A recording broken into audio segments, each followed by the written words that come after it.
Salut à tous, c'est Kai et aujourd'hui on se retrouve pour la review du film tant attendu My Hero Academia Heroes Rising. Ça fait quasiment 8 mois après la sortie au Japon qu'on attend ce film. 8 mois. Je tourne cette vidéo le 18 août, le jour de l'avant-première au Grand Rex. Et malheureusement je n'y serai pas. Mais si je trouve des vidéos de l'ambiance, comment ce sera au Grand Rex, si la salle était enjaillée ou pas, je vous les mettrai dans la vidéo au montage. S'il y a rien, c'est que j'ai rien trouvé.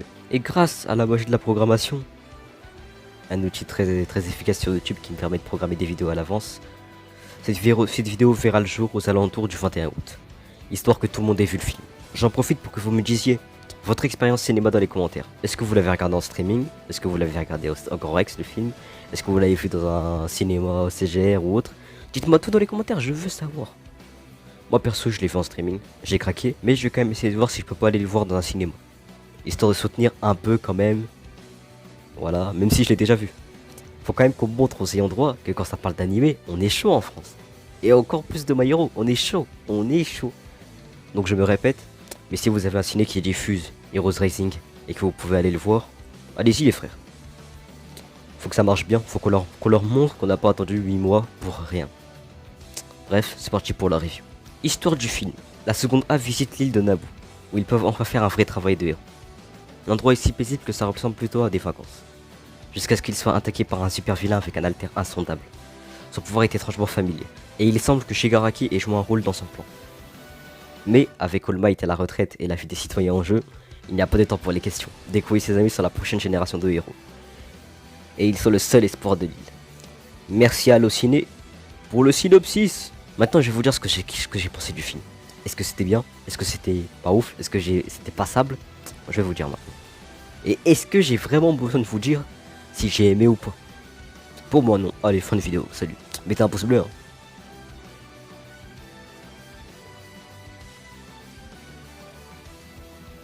Non, plus sérieusement, c'était vraiment un bon film, un très bon film même.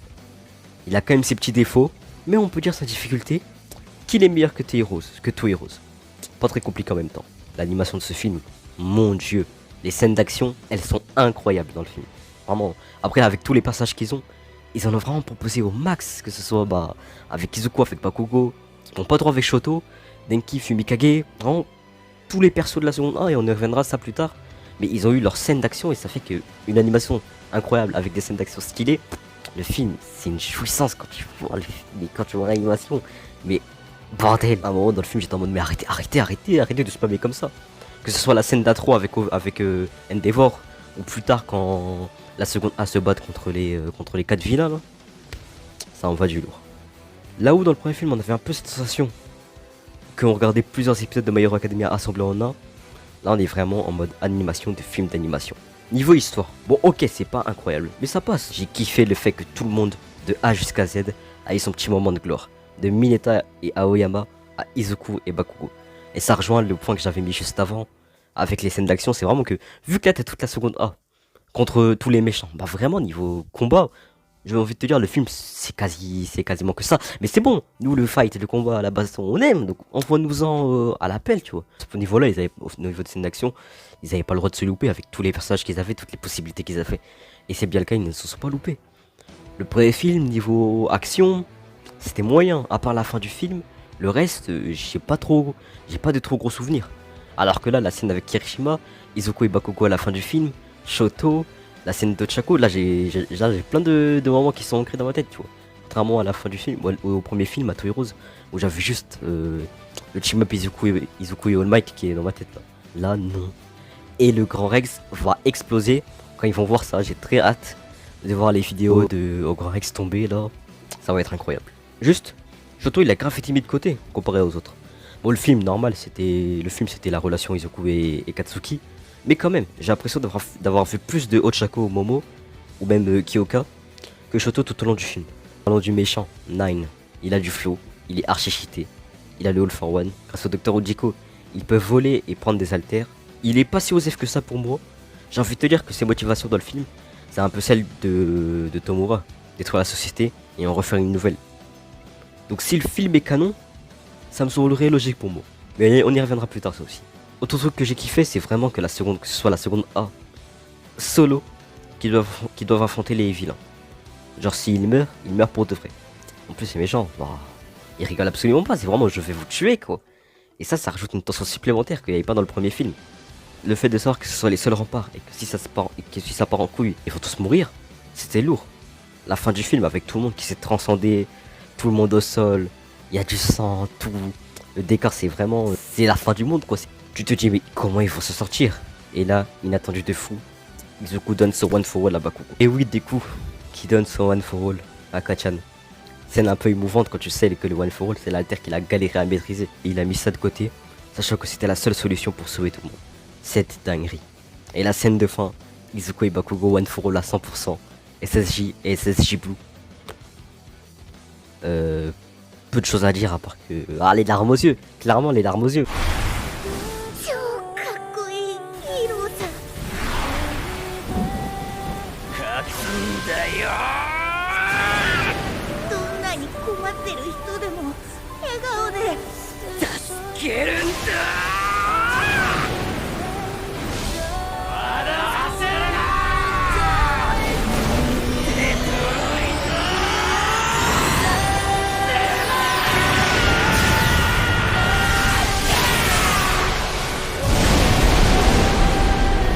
Ce sera sûrement le titre de la vidéo, les deux successeurs d'All Might. Parce qu'à ce moment-là, c'est comme si c'était les deux plus grands fans d'All Might qui représentent comme deux traits qui font le héros All Might, qui est All Might, qui utilise son pouvoir à 100%. C'est beau putain. Pour moi, c'est vraiment avec ce moment qu'on voit toute leur évolution jusqu'à maintenant. Et même si Bakugo s'en souvient pas, ou que c'est pas canon, nous les fans, on se souviendra comme un des plus beaux moments de My Hero Academia. Maintenant qu'on a fait à peu près le tour du film, passons aux défauts parce qu'il y en a. Bon, c'est pas un défaut directement du film, c'est indirect, mais bon, c'est quand même, je le compte quand même comme défaut. Pour commencer, ce film a un peu cramé le budget pour la saison 4 et mobilisé plein d'animateurs dessus. Alors en vrai, c'est cool, parce qu'Heroes Rising était très bien, ça rattrape un peu les épisodes de basse qualité. Bon, c'était pas une catastrophe non plus, mais voilà. Ça rattrape un peu les épisodes de basse qualité de la saison 4 quoi. Et maintenant je vais vous dire pourquoi je veux plus de films My Hero Academia. Ou en tout cas pas maintenant. Déjà pour la première raison, que je pense très sincèrement qu'ils ont fait le tour de ce qu'il y avait à raconter en film. Déjà car Horikoshi avait dit que ce serait sûrement le dernier film My Hero Academia. Pour qu'il puisse raconter peut-être des choses qu'ils veulent raconter en film dans ce manga. Comme par exemple la fin d'Heroes Rising. À la base, la fin d'Heroes Rising, ce qu'on voit, One for All et avec Izuku Bakugo, c'était la fin du manga qu'Horikoshi avait prévu initialement. Ça veut dire qu'on aurait pu avoir ça comme fin de My Hero Academia. C'était la fin qu'il avait prévu initialement. Ça aurait été fou, imaginez si on aurait eu ça. Et aussi que ça y est, on a fait le tour pour moi. Premier film, Izuku et All Might qui se battent ensemble avec une intrigue montée en vite fait qui était vraiment pas ouf. Deuxième film, autour d'Izuku et Bakugo. C'est bon les frères. Pour moi, il vaut mieux s'arrêter là. En plus, tu vois... En plus, tu vois, le manga c'est My Hero Academia. En film, je veux dire, on n'est pas sur un One Piece ou sur un Dragon Ball. T'as pas 30 000 possibilités d'intrigue à raconter, tu vois, dans My Hero Academia. Donc voilà, pour moi, très bonne idée, très bonne solution. Comme l'a dit Horikoshi, on se stoppe là, on s'arrête sur ça parce que c'était vraiment très beau, très bon. Et puis aussi qu'il y aura de grands moments à animer dans la saison 5, hein, de très très grands moments. Ceux qui lisent les scans savent de quoi je parle. Donc je veux que tout le budget soit là, soit en place pour ça. Un autre défaut, c'est un peu la facilité scénaristique. Bon, on va dire que c'est une facilité scénaristique du One for All avec Bakugo. Tu vois, parce que c'était un film. Et c'est peut-être ça qui me fait dire que c'était pas canon. Dans l'anime, on a pu voir dans la saison 4, dans l'arc overall, que Izuku il a eu besoin de Derry pour utiliser le One for All à 100%. Là, on sait pas comment, ni pour quelle raison, et c'est vraiment passé en vite fait, que Izuku et Bakugo, les deux, ils ont pu utiliser le One for All à 100%. C'est un peu un espèce de ta gueule, c'est magique quelque part. J'ai envie de te dire, c'est ça. Si vous avez d'autres défauts, dites-les moi dans les commentaires parce que terminons cette review sur la dernière partie. Est-ce que c'est canon ou est-ce que c'est pas canon?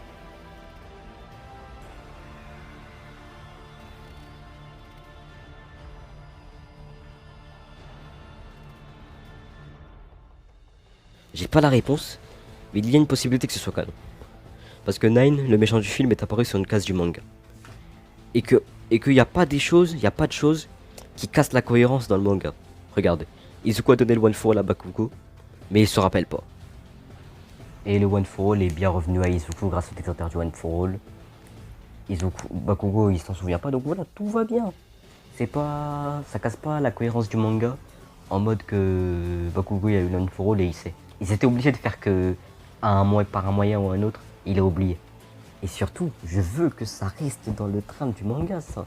C'est un moment incroyable. Même si Bakugo il s'en souvient pas, je te le dis, c'est un moment incroyable. Izuku et Bakugo viennent d'utiliser le One for All. Et je veux pas que ça reste qu'en bonus, qu'en film, quoi. Non. On aura la réponse dans pas trop longtemps. Je sais même pas si le premier film il est canon, pas aussi. Parce que si vous savez pas, il y a vraiment deux parties dans la Kobe Mecha par rapport au film. Une qui dit que les films sont canons, et l'autre qui dit que non, les films sont pas canons. À titre personnel, je veux bien que le deuxième film soit canon. Le premier, on peut le mettre de côté, là, tranquille. Mais Heroes Rising, c'est trop beau pour qu'il fasse pas partie du manga, putain. Enfin bref, dites-moi ce que vous en pensez dans les commentaires. Ouais, je vous demande beaucoup de trucs comme ça. Je viens de me rendre compte que j'ai oublié de parler de Katsuma et Maoro. La relation de Katsuma avec Izuku, elle est très touchante. Car elle est exactement comme lui, à l'époque où Izuku n'avait pas d'alter. Il rêve d'être un héros, et il est très fan d'eux. Ce que sa sœur Maoro n'en empêche que de devenir un parce que c'est très dangereux. Et aussi le fait qu'il trouve qu'il n'a pas un alter adapté pour. Et évidemment, le but d'Izuku durant tout le film sera clairement de l'aspirer à devenir un héros. Izuku à la fin du film lui a d'ailleurs dit les mots légendaires qu'All Might lui a prononcés plus tôt. Tu peux devenir un héros. Car il se reconnaît en lui quand il était plus jeune. Et c'était clairement une volonté du studio Bones de nous rappeler Izuku enfin avec le personnage de Katsuma. Il y a deux parallèles qui rappellent Izuku et ça aussi c'est beau. Un dernier parallèle qui m'a fait mettre la larme à l'œil, c'est celui du dernier Smash d'Izuku. Ça fait clairement référence au United States of Smash d'All Might contre le 4-1. La même animation. En plus contre un ennemi qui a lui aussi le All for One. Ouais. Le tout pour lâcher son dernier coup qui achève l'ennemi. Enfin il y a toutes les symboliques là qui sont présentes. Ça te rappelle forcément ça. Pendant le film j'étais là, j'étais au bout d'or. J'avais plusieurs images qui me venaient, c'était magnifique. Si ça c'est pas une autre vidéo de nous rappeler le United States of Smash d'All Might, je sais pas ce que c'est. Suivi du fameux Sayonara, One for All, Arigato. Mais oui, c'était beau ça aussi, avec la petite OST, My Question en insert song. Mon dieu, qu'est-ce que c'est beau, ce film putain. Trop de parallèles qui m'ont rappelé d'autres moments incroyables de l'anime. Donc ouais, hein, le Katsuma et Maoro, de bons personnages. Hein. Ça fait plaisir de voir Izuku et Bakugo inspirer des gens alors qu'ils sont même pas encore héros pro, tu vois. Et oh non, c'est beau, c'est beau. Ah, rien que pour ça, Heroes Rising devant tous Heroes, tous les matins, tous les soirs, tous les midis, tous les jours. C'est la fin de cette review du film My Hero Academia Heroes Rising. On l'a attendu tellement longtemps et on va pouvoir l'avoir en France. Ça fait plaisir. Il est sur 5 jours, donc je le répète encore une fois, et uniquement si vous le voulez et si vous le pouvez, d'aller le voir au cinéma. Si vous avez le temps, si vous le voulez, d'aller voir au cinéma pour soutenir la cause des films d'animé en France, quoi. On a galéré pour avoir ce film. Tout ce qu'on a enduré, comme on a bataillé pour l'avoir. Que là, faut en profiter. Faut en profiter. Et le meilleur moyen de profiter, même si vous l'avez déjà fait en streaming ou quoi, d'aller le voir en salle déjà pour soutenir les cinémas. Et aussi pour My Hero Academia Heroes Rising, prochain film d'un autre manga qui va sortir au Japon le 16 octobre. Demon Slayer, Mugen no Train. Donc si on peut venir l'avoir en France rapidement, ce serait cool. Qu'on n'attende pas encore 8 mois, tu vois. Bref, faites ce que vous voulez. Si vous voulez les dates, bah vous tapez My Hero Academia Heroes Rising sur Google de votre barre de recherche. Vous aurez les cinémas à proximité avec les horaires. C'est du jeudi 20 au 25, jeudi 20 août au 25. C'est sur 5 jours. Bref, je sais pas ce que vous avez pensé du film en commentaire. Dites-moi votre expérience par rapport au film, cinéma, streaming, n'importe quoi. Dites-moi si vous pensez que c'est canon, c'est pas canon. Et nous on se retrouve dans les prochains jours pour une prochaine vidéo. C'était Kai. Ciao tout le monde. これが僕の放つ最後のセーラー